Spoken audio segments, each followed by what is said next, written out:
I am presently in Poland, in Zamosc, Poland. So many incredible thoughts connected to this week's parsha.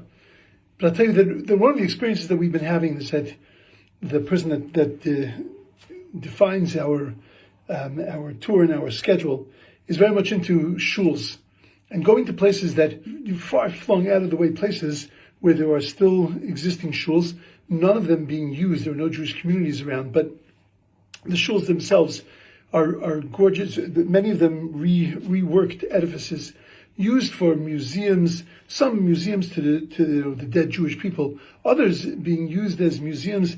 We're in Zamosc. They have a gallery in there. And last year it was bugs, and this year it's horses. All kinds of pictures of horses. Who knows? But at the end of the day, it was a shul, and it was a shul in a community. And it was a place where tefillas were made. So we go back and we daven inside of these places. We daven mincha, we daven mariv, we say tillim. And it's incredible, you know, when you walk into an empty building and you throw a stone, so the birds, right, you hear, right, the birds go crazy. So you can hear that with the tefillas, with the tefillas of the neshamas of the years past. You say, Amen Yeshmi Rabbin, and feel like there's something moving in there. So I had this incredible thought. Torah tells us in this week's parasha, V'yoseli mikdash v'shechanti b'soichem, that you build for your mikdash, and I will dwell inside of you. And the way we understand it is that you build the mikdash, and then that's where I'm going to be. I'll be there. And that's an important thing. It's beautiful. But Lamaisa, how are we makayim that mitzvah nowadays? Okay, so I understand Mikdash Miyat, we have small Mikdashos, we have small temples, we have our synagogues, but how are we Mekayim that mitzvah? And God is going to dwell inside of us. So there's an incredible Midrash that says that HaKadosh Baruch Hu was reluctant to give away the Torah, because the Torah was connected to him. But he said, you know what? Like a father-in-law would say to his son-in-law who's about to take his daughter away from him, it's difficult for me to see her go. I can't keep her here, but I can't give her up completely. So do me a favor, make me a small room that I can come and visit you. Make me a granny flat. Make me a place that I can come and that I know that I can always be connected. Vasili Mikdash V'Shechanti B'Soichem was that commandment to build for me a chamber, to make for me a place that you can always connect to me and I can always connect to you.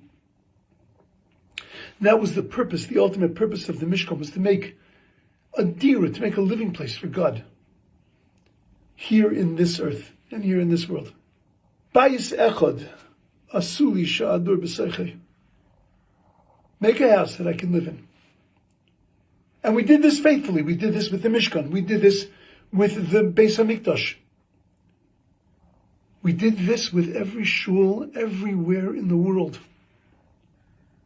We built a dira b'tachtain. We built that place for HaKadosh Baruch Hu, that we could go and we could meet him, and he could go and he could meet us. But then they destroyed those places. And they took away those places.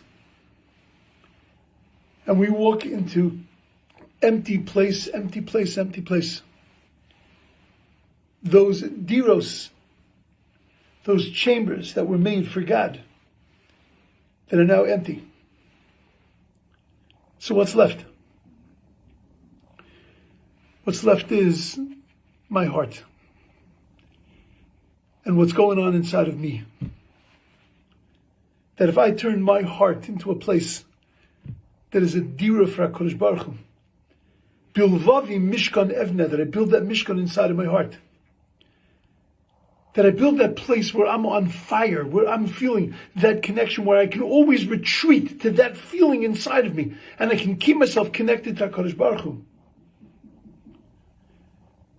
Then that's for Shechanti B'Soichem, God is going to stay there.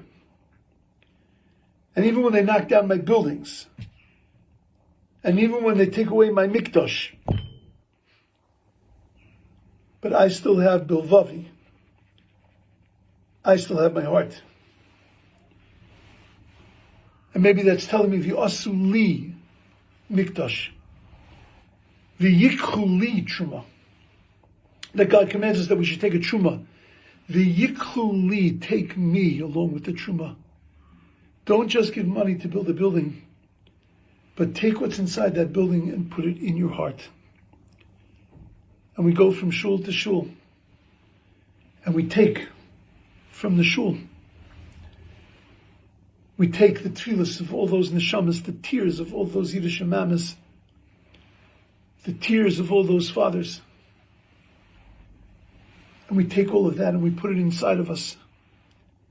And we walk out of those shuls laden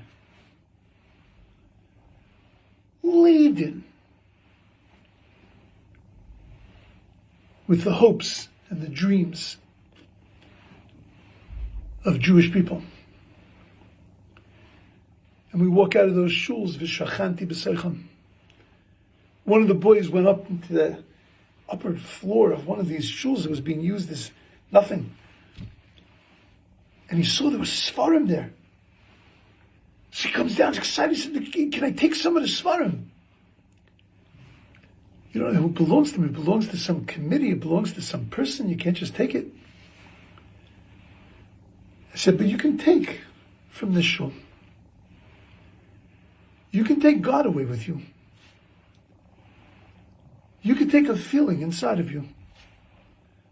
You can take what used to be here and you can put it into here. And you can keep all that alive. V'yasali mikdash. Build that mikdash inside of you. V'shachanti b'seicham. And that God, that's where God will dwell for eternity.